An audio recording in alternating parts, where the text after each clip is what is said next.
तुम कहां के अनपढ़ और गंवार लोग आ गए, इतने पढ़ने के बाद भी तुम्हें इतना ज्ञान न हुआ कि शरीर जिस चीज का बना है उसको उसी चीज की जरूरत होती है। पर पढ़ाई तो तुमने बहुत करवा दिया, आइए बीए सीए डीए, आइए बीए सीए लिए दिए साफ, हाफ हाफ माइंड। क्या पढ़ाया? जब इतनी साधारण सी बात अपने बच्चों को नहीं पढ़ा पाए कि तुम्हारा यह शरीर जल से बना है, 70% से ऊपर तुम्हारे शरीर में जल है, जल का अधिक से अधिक प्रयोग किया करो, जल जिन चीजों में उसे खाया करो, खीरे ककड़ी मूली ये खाओ, तरबूजे खरबूजे ये खाओ। मम्मा जोमेटो से हम ये मंगवा लें क्या, ये क्या बोलते वो सड़ा हुआ पिज्जा जो विदेशी खाते हैं।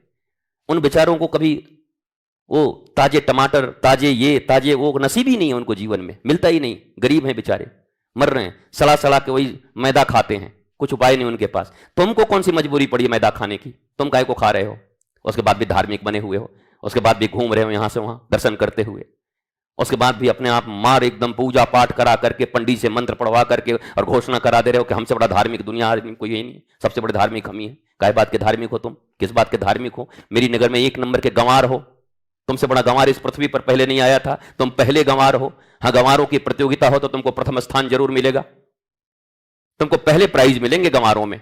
अगर गंवारों का नोबेल पुरस्कार होता तो तुमको मिलता, इतने बड़े गंवार हो तुम। पर तुमको कोई गंवार कह दे तुमको चोट लग जाएगी, हैं गंवार कह दिया, हम इंजीनियरिंग पढ़े हुए हैं और तुम खाक पड़े हुए हो। तो अपने शरीर का विज्ञान नहीं पढ़े कि शरीर जिस चीज से बना है वो कैसे ठीक रहेगा। तुमको पता है कि तुम अपना भी नुकसान कर रहे हो, ओजोन की परतें भी ढीली कर रहे हो, दुनिया वालों को भी मार रहे हो, खुद भी मर रहे हो। पर वो जब मटकी का पानी निकाल करके पियोगे, डाल दो उसी मटकी में थोड़े से तांबे के थोड़ा कुछ और डाल दो, चांदी वंदी है तो उसी पानी में डाल दो, और वो पानी 12 घंटे में निकाल निकाल के पीते रहो, तुम्हारे बच्चे चकाचक आनंदित नजर आएंगे सब। अमृत है वो जल। ये बताया तुमको किसी ने धर्म में? ये धर्म तुम्हारा है ही नहीं। तुम्हारे धर्म भी कैसे बनाए, भगवान सब कैसे हैं, हनुमान जी कैसे हैं? हनुमान जी कौन है? सभी बोलते हैं कपि, लंगूर, स्वरूप। स्वरूप तो यही बनाया गया है। उनको सबसे ज्यादा प्रिय क्या होना चाहिए? फल फूल। सूर्य को भी फल समझ के खा गए थे बचपन में, जलेबी समझ के थोड़ी खाने गए थे, समोसा थोड़ी समझ के खाने गए थे कि अरे समोसा है क्या, फल समझ के सूर्य निकल गए थे। आज हनुमान जी को तुम क्या प्रसाद चढ़ाते हो? दे बेसन के लड्डू, दे घी के लड्डू, दे रिफाइंड ऑयल के लड्डू। तुम खुद ही भ्रष्टाचारी हो और उनको यही सब चीज चढ़ाते हो। कहां से वेद शास्त्र निकाल लिए, कहां से बना लिया आपने? जब कुछ हो तो पूड़ी सब्जी, तला गला, खुद मरो खुद लीवर सड़ाओ भगवान के नाम पर। अजीब अजीब पृथ्वी पर मनुष्य हैं। कोई जीवों की हत्या कर रहा है, कोई अपनी ही हत्या कर रहा है, कोई पूरे समाज को खत्म कर रहा है। उसके बाद भी कहते हैं मैं धार्मिक हूं, उसके बाद भी कहते हैं मैं आध्यात्मिक हूं, हम स्पिरिचुअल मैन। इसको स्पिरिचुअलिटी नहीं कहते। तुम्हारी सारी पढ़ाई, तुम्हारी सारी लिखाई यहां खत्म हो जाएगी, तुम जवाब न दे पाओगे। तुम चाहे भले ही कितनी एजुकेटेड हो, लिटरेट हो, कोई भी डिग्री प्राप्त करके बैठे हो, यहां बैठोगे तुम्हारे मुंह बंद हो जाएंगे, तुम्हारी एक आवाज न निकलेगी कि हाय मैं कैसा धार्मिक निकला, मैं अपने ही बच्चों को बर्बाद किया, अपनी जिंदगी को बर्बाद किया। प्रसाद है, इसको खा लीजिए, प्रसाद चढ़ाओ, सुंदर फल हनुमान जी को। हनुमान जी आज तो आपको केला चढ़ाएंगे, हनुमान जी आज आपको एप्पल चढ़ाएंगे, बेर चढ़ाएंगे, जो भी फल फूल सब्जी चढ़ाओ ना उनको। मटर का दिन है, हनुमान जी को मटर देंगे, सुंदर सुंदर मीठे मीठे मटर, मटर का प्रसाद चढ़ाएंगे। मटर नहीं देंगे, रिफाइन ऑयल का लड्डू खा खा के अपना मर्डर कर लेंगे और लोगों का ही मर्डर कर देंगे। अरे हनुमान जी के भक्त बने हुए हैं। हनुमान जी का नाम है ज्ञानी नाम अग्रगण्यम सकल गुण निधानम, सभी गुणों के निधान हैं, ज्ञानियों में अग्रगण्य है। क्या ज्ञानी ऐसा होता है, क्या नॉलेजफुल व्यक्ति ऐसा होता है जो अपने ही शरीर का ध्यान न रखे, अपने बच्चों के शरीर का ध्यान न रखे, समाज के शरीर का ध्यान न रखे, उसको ज्ञानी कहने का अधिकार, वो ज्ञानी का पूजा करने का भी अधिकारी कैसे हो गया? जय हनुमान ज्ञान गुण सागर, जय कपीस तू लेकु जागर। ज्ञान गुण के वो सागर हैं, फिर भी नहीं समझे। स्वयं श्री राम भगवान जब वनवास में हैं तो केवल कंद मूल फल आहार लेते हैं। बताओ, हनुमान जी का तो बात ही छोड़ दो, जब रामई जी कंद मूल फल आहार ले रहे हैं तो हनुमान जी का तो बात ही छोड़ दो। पर उन्हीं राम जी के नाम पर, उन्हीं हनुमान जी के नाम पर दुनिया की जितनी विषाक्त चीजें हैं, पैकेट की चीजें हैं, जितना भी चीज हमारे लीवर का नुकसान करता है, जीवन का नुकसान करता है, वही बना बना के तल के खाए जा रहे हैं, पे पकौड़े मारे जा रहे हैं। हनुमान जी के आज हम पकौड़ा 1 किलो चढ़ा दिए हैं। ठूस लो खुद, हनुमान जी तुम्हारे पकौड़े छुएंगे भी नहीं। हनुमान जी को कमी है विशुद्ध फल खाने से? तुम्हारे चीजें खाएंगे। बिगाड़ दिया इन लोगों ने। 1.25 मनी लड्डू चढ़ा दिया, पूरा खानदान बांट के खाओ बैठ के, लीवर खराब करके डॉक्टर के पास जाओ और फिर हनुमान जी के मंदिर में फिर 1.25 मनी चढ़ा करके कहो कि लीवर ठीक कर दीजिए। हनुमान जी कहेंगे ऐसा मूर्ख, दुनिया में ऐसा मूर्ख नहीं देखेगा। 1.25 मनी पे 1.25 मनी लड्डू चढ़ाए चढ़ा के खा खा के लीवर सड़ा रहा है और फिर आकर के हमसे मना रहा है कि लीवर ठीक कर दो। अरे हमसे एक बार बुद्धि ले लिया होता। बुद्धिहीन तनु जान के सुमरो पवन कुमार, बल बुद्धि विद्या देहु मोहि हरहु कलेश विकार। इतनी तो बुद्धि तुम्हारे पास होती। ये तो साधारण विज्ञान है, इस विज्ञान को सबको समझना चाहिए। Science, it is science. जो तुम्हारे बच्चे कहते हैं कि हम साइंस समझते हैं, साइंस, हम स्पिरिचुअलिटी नहीं जानते, हम रिलीजन नहीं जानते, हम धर्म नहीं मानते, साइंस, कटोरी टाइप का साइंस। ये बेचारों का साइंस का भी डेफिनेशन ठीक से नहीं मालूम है। Science, what do you mean by science? शरीर का विज्ञान, आत्मविज्ञान, मन का विज्ञान, बुद्धि का विज्ञान, यही तो साइंस है ना। विज्ञान, साइंस कहते हैं विज्ञान। तो शरीर का साइंस ही तुम नहीं समझे अभी तक। शरीर तुम्हारा, उसका साइंस नहीं समझे और साइंस पढ़ाने चले हो। महाराज जी हम सोच रहे हैं अपने बेटा को साइंस पढ़ा दें, वो कह रहा है कि हम कॉमर्स पढ़ेंगे। हमारा मोहल्ला में नाक कट जाएगा महाराज जी। नाक तो तुम्हारा पहले ही से कट गया है। सूर्पनखा की माई, तुम्हारी नाक तो पहले से कट गई है। जब तुम्हारे पास बुद्धि ही नहीं है, विवेक ही नहीं है, तो नाक कहां है तुम्हारे पास? तुम कौन सा साइंस पढ़ाने जा रहे हो? बच्चा कह रहा है हम आर्ट्स पढ़ेंगे। नहीं तो साइंस पढ़। हमारा इज्जत का ख्याल है कि नहीं? इज्जत पे चढ़ा दो बलि बच्चे की। पहले शरीर का विज्ञान उसको पढ़ा दिया होता। मेरे प्यारे बच्चे देखो, मिट्टी में खेलो। मैं रोज कहता हूं, इस बात को कोई नहीं सुनता होगा। गुरुजी थोड़ा धर्म के विषय में बताइए, रावण के मामा कौन थे? तुम्हारे काका थे। तुम्हारे काका ही रावण के मामा लगते होंगे। क्या मतलब है तुमको इससे? रिश्तेदारी निभानी है? बर्थडे का निमंत्रण कार्ड भेजना है रावण के पास? हैं? क्या करोगे? तुम्हारा जीवन सत्यम स्वम सुंदरम के पथ पर कैसे चलेगा? तुम मुस्कुराओगे कैसे? तुम्हारे भीतर में जो एंग्जाइटीज हैं वो कैसे समाप्त होंगी? तुम्हारे भीतर में जो दुष्विचार हैं, जो तुम्हारे उलझने हैं, वो कैसे मिटेंगी? तुम्हारा शरीर कैसे स्वस्थ रहेगा? तुम्हारा मन कैसे स्वस्थ होगा? तुम मुस्कुराओगे कैसे? इसे धर्म कहते हैं, इसे उपासना कहते हैं, इसे पूजा की विधि कहते हैं। यही गुरु से पूछते हैं और अपनाते हैं। पर हम ये नहीं मानते, हम ये नहीं अपनाते। हम सब अपने मन से करेंगे, मर्जी से करेंगे। आपके पास आए हैं, लिफाफा चढ़ाए हैं, अब आप हमको आशीर्वाद दीजिए। क्या आशीर्वाद दें? बस हमारी बेटे को ऐसी बहू मिले कि माल पानी भी बढ़िया लावे और संस्कारी भी होवे। माल पानी तो ऐसा लेके आ जाती, सब नकली सोना लेकर के आ गए, संस्कारी ऐसा मिली कि लात मारी, दोनों तरफ से हाथ गया। हे महाराज जी, हमने ऐसा क्या पाप किया था कि ऐसी बहू मिली? अब पाप तुमने किया होगा, बहू तो हमारी नहीं है, तुम्हारी है, तुमको मिली है, तुम समझो। हमसे क्यों पूछ रहे हो?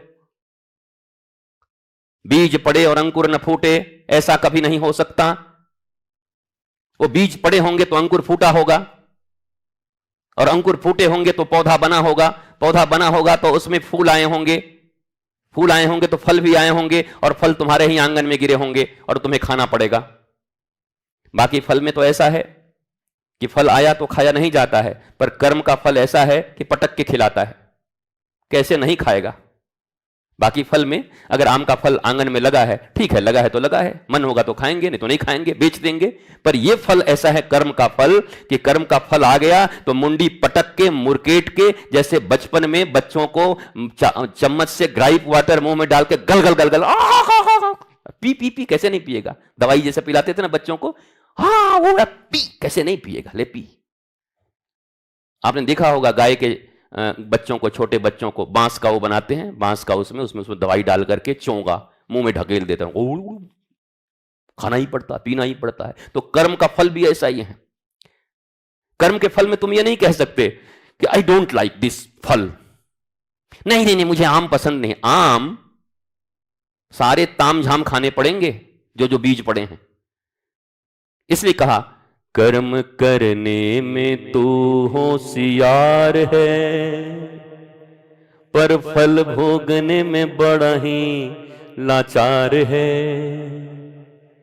हो जिसने जानी है महिमा गुरु की, उसका डूबा कभी ना जहाज है। तो कर्म करने में तो होशियार है, पर बेटा चिंता मत करो, फल भोगने में फिर बड़ा ही लाचार है। फिर कितना भी चिल्लाओ, नहीं नहीं नहीं नहीं, आई डोंट लाइक, मुझे बिल्कुल पसंद नहीं है भाई, मैं आम नहीं खाऊंगा। आम नहीं खाओगे, अब कर्म कर दिया है, अब खाना पड़ेगा। You have to bound, there is no way. ये तो ऐसा है, आपको इनाम मिले तो आप मना कर सकते हैं। सरकार आपको इनाम दे, आप कह सकते हैं कि मैं नहीं आ पा रहा हूं, आपका धन्यवाद। या कोई संस्था आपको इनाम दे, आप इनकार कर सकते हैं। पर भारत का कानून आपको सजा दे, वो कह दे कि धन्यवाद, हमको पसंद नहीं है। पसंद नहीं है, चल इधर। भारतीय कानून संविधान आपको सजा दे और आप कहें हमको पसंद नहीं, हम सजा नहीं लेंगे। नहीं लोगे, 4 पुलिस जाएगी, पकड़ेगी, पकड़ के ला के चल, नहीं लेंगे। तो कर्म के फल ऐसे ही लेने पड़ते हैं। और भगवान कृष्ण ने तो यह कहा गीता में कि शुभ और अशुभ जो भी करो बाध्य हो प्राप्त करने के लिए, फल तुमको मिलेगा ही। यहां शुभ वाला भी मिलेगा। अगर शुभ कर्म कुछ किए हो तो फल मिलेगा। नहीं हमको नहीं चाहिए, कैसे नहीं लोगे, मिलेगा। सुख लिखा है तो मिलेगा। और मलूक दास ने कहा देखते हैं भगवान हमको कैसे खिलाता है। एकदम घने जंगल में चले गए और इतने घने जंगल में जाके इतने विशाल पेड़ पर चढ़ करके छुप के बैठ गए। अब बोले देखे भगवान हमको खिलाए, अब कैसे खिलाते हैं। भगवान ने वहां भी लीला रची। पहले जंगल विवाह के दौरान गांवों से लोग जाया करते थे, सवारियां उतना हुआ नहीं करती थी, पैदल ही आना जाना होता था। एक विवाह का जोड़ा जा रहा था, बारात जा रही थी, उसी पेड़ के नीचे रहे, खाना पीना बना, तैयारी हुई थी, तब तक हल्ला हुआ, डकैत आ गए, सब भागे। शादी विवाह, दूल्हा दुल्हन छोड़ छाड़ के कि जान बचे तो लाख उपाय। डकैत लोग आए, देखे वाह माल तो बहुत है, भोजन पानी भी बना हुआ है, भूख भी लगी थी, लेकिन चिंता ये थी कि भाई ये भोजन पानी सही है कि नहीं, कहीं कोई जहर वहर तो मिला नहीं दिया इन लोगों ने हमको मारने के लिए। तो कोई चीज ऐसा ढूंढो कि पहले उसको खिला के टेस्ट किया जाए। तो डकैतों ने खोजना शुरू किया और खोजते खोजते ढूंढ निकाला, उसी पेड़ के ऊपर एक आदमी बैठा था। नीचे उतर और वो समझो जो भोजन बने थे वो तो बने ही थे। विवाह में लड़की के जब विदाई होती थी बच्ची की, तो बहुत सारे लड्डू, ये प्याओ, खाजा, ये सब मिलते थे ना, बहुत सारे, और दौरी के दौरी भरे हुए थे। तो सब में से निकाल के ये भी खा, कहा अब मैं मर जाऊंगा। अरे अब नहीं को खा, कैसा टेस्ट कर। तब मलूक दास ने कहा पन्हाज अजगर करे न चाकरी और पंछी करे न काम, दास मलूका कह गए सबके दाता राम। क्षमा करिए प्रभु। बड़ा क्षमा मांगा तो प्रभु ने छोड़ा। फिर ठाकुर जी धीरे से पूछा एक बार और, बोला आप तो मर जाऊंगा, एक लड्डू भी गया तो गया मैं तो। बोला फिर दोबारा मत बोलना कि भगवान हमको खिला के दिखाए, तू जहां भी रहेगा खिलवा दूंगा, तेरे कर्म में है ये खाना तो खिलवा के छोड़ूंगा, तू जहां छुप जा। वो मलूक दास बेचारे बोले अब हम ऐसा बात कभी नहीं कहेंगे। हे भगवान, तो जब तुम्हारे कर्म में वो लड्डू पेड़े लिखे थे तो पटक के डकैतों ने खिलाए, कैसे नहीं खाएगा। घर छोड़ करके पेड़ पे भी बैठेगा तब भी खिलाया जाएगा। और घर में बैठे रहो खूब बढ़िया कि आज तो इतना बढ़िया पत्नी से बना है, पत्नी से ऐसी लड़ाई होगी कि पत्नी उठा करके बाहर फेंक देगी उस सामान को कि ले खा मर। अजीब में तुम्हारे पानी आते रहेंगे, हे भगवान बना हुआ सामान नहीं मिला, नहीं मिलना है तो वहां भी नहीं मिलेगा।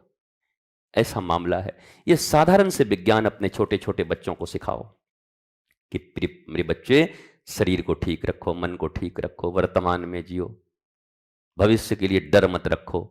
ये जिंदगी बहुत छोटी है मेरे प्यारे बच्चे, किसी भी क्षण किसी की भी मृत्यु हो सकती है।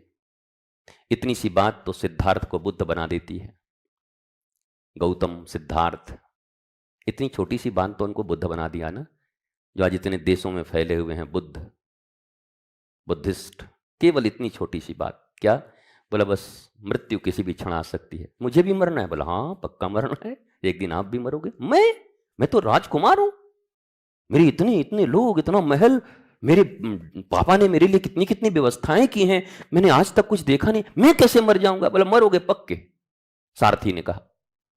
सारथी अक्सर गुरु ही होते हैं। एक तरफ अर्जुन के सारथी भगवान श्री कृष्ण, कृष्णम वंदे जगत गुरुम, और एक तरफ बुद्ध को, बुद्ध जिन्होंने बनाया, सिद्धार्थ गौतम को जिन्होंने बुद्ध बनाया, वो सारथी ही उनके गुरु रहे, पहले गुरु सारथी। इसलिए सारथी लोगों से लड़ाई मत किया करो, रिक्शे वाले हों, टेम्पो वाले हों, ड्राइवर हों, इनसे लड़ा मत करो, गुरु भाव से इनसे कुछ जान लिया करो। मुझे पक्का विश्वास है आज के बाद हर रिक्शे वाले, टेम्पो वाले, बस वाले मुझे फ्री में बिठाएंगे कि पहला आदमी है जिसने हमारी बड़ाई की है। तो वो सारथी हैं, जीवन के सारथी। जीवन के जो सारथी हैं वो गुरु रूप में तुमको कुछ ना कुछ सिखा जाएंगे। इसलिए इस विद्या पर ज्यादा ध्यान दो। यही विद्या है, यही धर्म है। ये इधर मत फंसो, ये 3-5 दुनिया ये कर रही है, वो ये कर रहा है, वो ये कर रहा है, करने दो उनको। वो चढ़ावे लड्डू पे लड्डू, तुम एक दिन बढ़िया फल ले जाकर के हनुमान जी को चढ़ाओ, हनुमान जी सपने में ना आ जाए तो फिर कहना, गदा लेकर के आएंगे, वाह बेटा तूने बहुत दिनों के बाद आज मैंने प्रसाद पाया है, ये ससुरे लड्डू ला ला के मेरा जीवन खराब कर दिए हैं सब, तू तो लाया बढ़िया फल। प्रसन्न हो जाएंगे हनुमान जी। कभी खिला के तो देखो, ठाकुर जी को कंदमूल फल खिला के देखो। ऐसी भावना जीवन में भगवान श्री कृष्ण केवल गोपालक के पुत्र नहीं हैं, बल्कि कृषि प्रधान, कृषि होती वहां पर, हर चीज हरी हरी। जरा उनका ये देखो, ये करेला, ये सब वर्णित है क्या क्या प्रभु खाते हैं। तो बस एक ही चीज हो गया, घी और मक्खन, ढकेलो जितना ढकेल सकते हो। अब वो जब मौका मिला लोगों को तो दे नकली मावा, नकली घी, नकली मक्खन, खाओ मरो, बर्बाद हो जाओ। क्योंकि हमने सीमित कर दिया उनको, बस इतने ही वो खाते हैं, मक्खन मिश्री, और कुछ खाते नहीं। कमाल है, जरा पूरा तो देखो क्या खाते हैं। करेला भी खाते हैं, अपने बच्चों को करेला खिलाया करो। बोला ये कृष्ण जी को सबसे प्रिय है, खा बैठ के। नहीं मम्मी करेला, हम करेला कैसे नहीं खाएगा। अभी तो बोल रहा था लड्डू गोपाल, नामों रख दिया है लड्डू गोपाल। बताओ, लड्डू वहां भी जोड़ दिया है। लड्डू से इतना प्रिय है इंसानों को कि भगवान के साथ भी लड्डू जोड़ दिया। अकेले उनको नहीं रहने दे, गोपाल पहले, बाद में लड्डू पहले। मनुष्य की नीति तो इसी से मुझे स्पष्ट हो जाती है, गोपाल बाद में लड्डू पहले चाहिए, फल पहले चाहिए, मिठाई पहले चाहिए, तब तुमको गोपाल मानेंगे। और मिठाई न मिली तो तुम जाओ, नहीं कहेंगे, पहले लड्डू तब गोपाल। ये इंसानों की और भक्तों की ये जो मानसिकता है उस बात को भी दर्शाती है। बुरा मत मानिएगा, कोई शास्त्रीय प्रमाण इत्यादि से मुझे समझाने की जरूरत नहीं है, मैं तो बस आपकी बुद्धि को समझा रहा हूं। नाम बड़ा अच्छा है, लड्डू कहते हैं, बड़ा प्यारे, जो मीठे होते हैं उनको कहते हैं। गोपाल इतने मीठे हैं, पर मीठे कैसे हैं? क्या चीनी के मीठे हैं? चीनी में उनको लगाया दिया है भगवान श्री कृष्ण को, सीरा लगा दिया गया शरीर में, कि मधु लपेट दिया गया है। भगवान श्री कृष्ण ऐसे ही मीठे हैं, जिनका जीवन इतना सुंदर, मन इतना सुंदर, मैया इतनी सुंदर, वो मीठे होंगे ही। मीठा उनका स्वभाव है, मीठे उनके विचार हैं, मीठी उनकी बंसी है। तो लड्डू जैसे मीठे गोपाल, लड्डू जैसे मीठे गोपाल। पर हमने समझ लिया कि गोपाल माने ही लड्डू, जब तक 2 किलो लड्डू खाओ नहीं तब तक गोपाल प्रसन्न नहीं होंगे, ऐसा हमने समझ लिया। लड्डू जैसे मीठे, बड़े प्यारे, बड़े चिकने, बड़े सलोने, ऐसे गोपाल हमारे हैं। ये भाव वहां पर है। इस भाव को समझने की बड़ी आवश्यकता है। हमारे यहां बड़ी घोलमाल हो गए हैं, चीजों को समझते नहीं, बस जैसे तैसे मानते जाते हैं, करते जाते हैं। आपने देखा होगा, बिल्ली रास्ता काट दे तो लोग रुक जाते हैं कि बिल्ली रास्ता काट गई, अब मत जाना। अब बिल्ली इसलिए परेशान रहती है कि ये हमारा रास्ता ना काट दे। बिल्ली सोचती है इंसान ना हमारा रास्ता काट दे, वो बेचारी उसलिए परेशान रहती है। बिल्ली रास्ता काट देती है।